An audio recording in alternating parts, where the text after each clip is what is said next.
The rain had only just begun to fall outside the gleaming glass towers of Harrington Industries, soft at first, then building into a steady curtain that blurred the city skyline. Inside, the building felt like a different planet, insulated from the wet and the noise. Polished marble floors reflected the overhead lights, suits clicked past with the precision of a machine. And in the middle of this machinery of wealth, a young intern with tired eyes and a name tag reading, Liam Connor, tried to balance a tray of coffee cups. His hands were cold. His shoes, second-hand leather that had lost their shine, squeaked slightly with every step. He kept his head down, not wanting anyone to look at him long enough to recognize the shape of his jaw or the color of his eyes. He had chosen his mother's maiden name when he applied for the internship, determined to be just another kid trying to make it. He didn't want to be known as Liam Harrington, son of Richard Harrington, the man whose signature had built the empire. Liam had convinced himself that working incognito at his father's company would be the ultimate test, a way of proving to himself, and maybe to his father, that he could survive in this world of contracts and cold smiles on his own. He imagined that somewhere down the line his father would find out and be proud. But the reality of the internship was nothing like the fantasy. He was constantly running errands, fetching coffee, photocopying endless contracts. Senior staff looked at his fraying cuffs and cheap shirts and treated him like an afterthought, some even treating him like a nuisance. He swallowed his pride every time, thinking of it as training. But each swallow felt heavier than the last. That morning began like all the others. Liam arrived before dawn, setting up a conference room for a board meeting that would last most of the day. He moved chairs, wiped tables, arranged pastries he wasn't allowed to eat. A junior manager passed by, tossing him a curt, "Make sure the projector's working this time." Liam said nothing. When the executives filed in, he disappeared into a side corridor, balancing his tray of coffee cups like a waiter. He had learned to be invisible. But as the hours dragged on, his invisibility began to feel like erasure. He'd glimpsed his father once from across the atrium, tall, impeccable in a charcoal suit, flanked by advisors, and for a moment his heart had leapt. But Richard Harrington hadn't looked in his direction. Liam had ducked into an elevator before anyone could see his face. By mid-morning a small mistake unraveled everything. A shipment for the company's new venture had gone missing, and someone needed a scapegoat. The head of operations, a broad-shouldered man with a voice like gravel who loved to brag about being close to the CEO, stormed into the break area and zeroed in on Liam. "You," he barked. "You signed off on the delivery, didn't you?" Liam blinked, confused. He had been asked to carry a clipboard that morning, nothing more. He opened his mouth to explain, but the man's voice rose, echoing off the marble. "I knew you were trouble the moment I saw you. You think you can laze around here, freeloading." His words drew a small crowd of employees, curious, hungry for distraction. Liam felt his cheeks burn. He wanted to protest, to explain, but he had learned early that defending himself only made things worse. The man seized his arm and spun him toward the atrium. "You're finished here. Pack up whatever trash you have and get out." They crossed the atrium like a scene out of a film, the powerful man dragging the boy through a kingdom of glass and steel. People paused mid-task, watching. Someone whispered. Liam bit his tongue so hard he tasted blood. He was furious but also ashamed, and beneath both feelings was a terrible ache. His father's building, his father's staff, treating him like this. And yet he had chosen this. He had chosen to test the empire, and the empire had failed. It was then that the elevator doors at the far end of the atrium slid open with a chime. Richard Harrington stepped out, surrounded by assistants carrying portfolios. He rarely came down to the lower levels himself, but he had a personal interest in a new project being launched from the loading bay. He looked up and his gaze snagged on the boy being pushed toward the door. For a split second he saw nothing but a wet, angry intern. Then something caught in his chest, the set of the boy's shoulders, the tilt of his chin, something achingly familiar. He slowed his steps, ignoring the questions of his aides. "Wait," he said, his voice sharp but oddly strained. The head of operations froze, still gripping Liam's arm. "What is going on here?" Richard asked. The man turned, stiffening as he recognized the CEO. "Just getting rid of dead weight, sir," he said quickly. "A lazy intern. Caused a shipping error. I'll handle it." Liam twisted out of the man's grip and turned fully toward Richard. His face was pale, his hair damp with sweat. He opened his mouth and a single word came out, cracked and soft but carrying across the polished floors. "Dad," gasps rose from the watching employees. Richard's heart seemed to stutter and then race. He stepped closer, eyes narrowing, searching the boy's face. He saw now what he had missed before, the same eyes he saw in the mirror each morning, the same stubborn line of the mouth. His son, standing in his building, humiliated in front of strangers. For a moment Richard couldn't speak. He felt a sensation he hadn't felt in years, a kind of vertigo as if the ground had shifted beneath him. All the noise of his empire, the ringing phones, the murmuring staff, fell away until there was only this boy, this moment. He thought of the years he had spent in boardrooms instead of at home, of birthdays missed, of conversations cut short by calls. He thought of how he had built this shining tower to secure a legacy, never realizing that the legacy was slipping away from him, standing right here with tears in his eyes. The silence stretched. Then, with emotion almost automatic, Richard walked up to Liam, took off his own tailored coat, and draped it over the boy's trembling shoulders. "No one lays a hand on my son," he said. His voice wasn't loud, but it carried the weight of thunder. Employees exchanged stunned looks. "Everyone in this building, listen carefully," Richard continued. "This is Liam Harrington, and I've just learned more about him than I ever did at home." But Liam stepped back, the coat slipping from his shoulders. "Don't defend me now," he said, his voice rough. "Where were you when I needed you?" The words cut through the atrium like a blade. He wasn't shouting. The quietness made it worse. People stared, phones frozen halfway to their ears. Richard opened his mouth, but nothing came out. His son's eyes were full of something beyond anger, something older and deeper, loneliness, disappointment, a wound years in the making. Without another word, Liam turned and walked out into the rain. The door closed behind him with a dull echo. Richard stood in the loading dock, coatless, his mind spinning. The head of operations began to stammer an excuse, but Richard's gaze snapped to him. "You're done here," he said flatly. "Clear your desk." The man paled, nodded, and fled. An aide touched Richard's arm. "Sir, you have a meeting," she began. He shook her off. He couldn't breathe in the building anymore. He turned and strode toward the elevators, every step echoing. In the mirrored walls of the lift he caught sight of his own face, white as paper, eyes haunted. For the first time in decades he felt not powerful but small. That night, alone in his penthouse high above the city, Richard couldn't sleep. He sat by the window, watching the lights flicker below, the rain streaking the glass like tears. The sound of Liam's voice, "Where were you when I needed you?"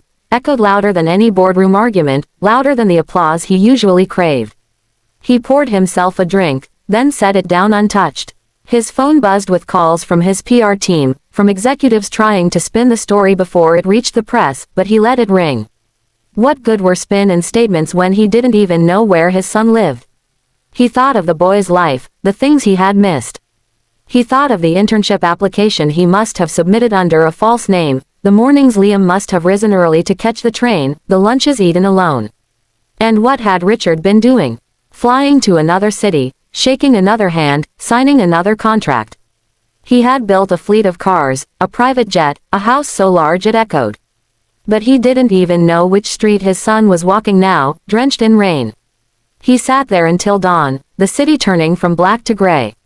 In the reflection of the glass he saw not a titan of industry but a man who had confused power with presence, wealth with worth. He realized, with a sick twist of guilt, that his son had walked into his empire not for money or favor but for a father. And what had he found? A machine that ground him down and spat him out. Richard pressed his forehead to the glass and closed his eyes. For the first time in years he had no plan, no strategy, no idea what the next move should be. All he had was a voice echoing in his head, a boy's eyes staring at him in a moment of betrayal.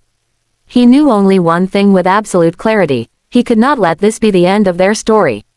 The next morning Richard woke with a start, the city pale with dawn outside his windows. He had fallen asleep in the armchair still wearing yesterday's shirt, the tie hanging loose around his neck. His first instinct was to check his phone, to bury himself in the comfort of emails and numbers, but the thought of it made him nauseous. What were numbers when his son's voice still echoed in his head? He stood and crossed to the window, looking out at the waking streets below, and knew he couldn't go to the office. For the first time in decades he canceled his entire day, ignoring the barrage of questions from his assistants. "Personal matter," he said, his voice brooking no argument. Then he left, not in his chauffeured car but in one of his old sedans, driving himself through streets he hadn't seen in years. He followed a faint trail of memories. Years ago, before everything had become meetings and flights, Liam's mother had mentioned an apartment complex on the city's east side, a place she liked because the trees bloomed early in spring.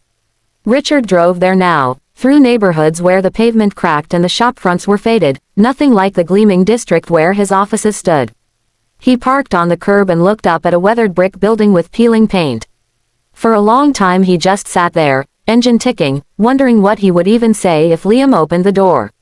He climbed the stairs slowly, feeling awkward in his tailored clothes, and scanned the mailboxes. There it was, Liam Connor, written in neat, block letters on a slip of paper. The sight hurt more than he expected. His son had chosen to be a Connor, not a Harrington, even here. Richard knocked on the apartment door. No answer. He knocked again. Still nothing. He leaned his forehead against the door and exhaled, feeling foolish, and then he went back down to his car to wait. Hours passed. He watched neighbors come and go, watched children chasing a ball across the cracked pavement, watched the sky turn from gray to blue. For a man used to commanding time itself, the waiting felt like penance. Finally, late in the afternoon, he saw Liam coming up the street, a hood pulled over his damp hair. The boy was carrying a cheap backpack slung low on one shoulder.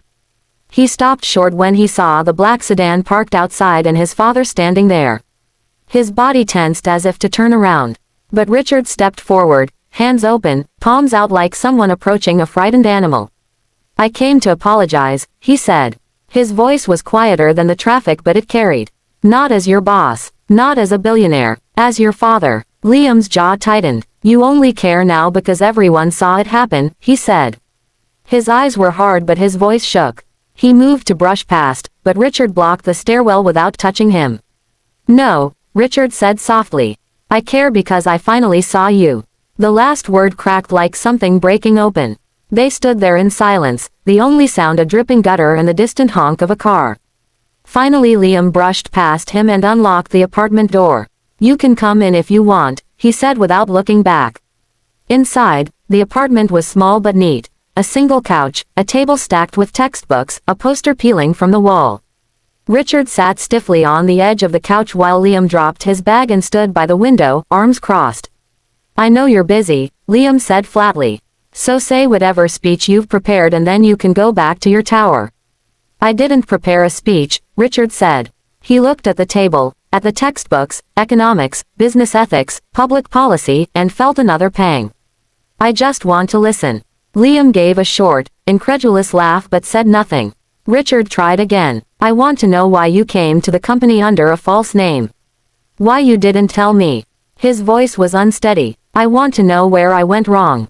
Liam stared at him for a long time, then finally spoke.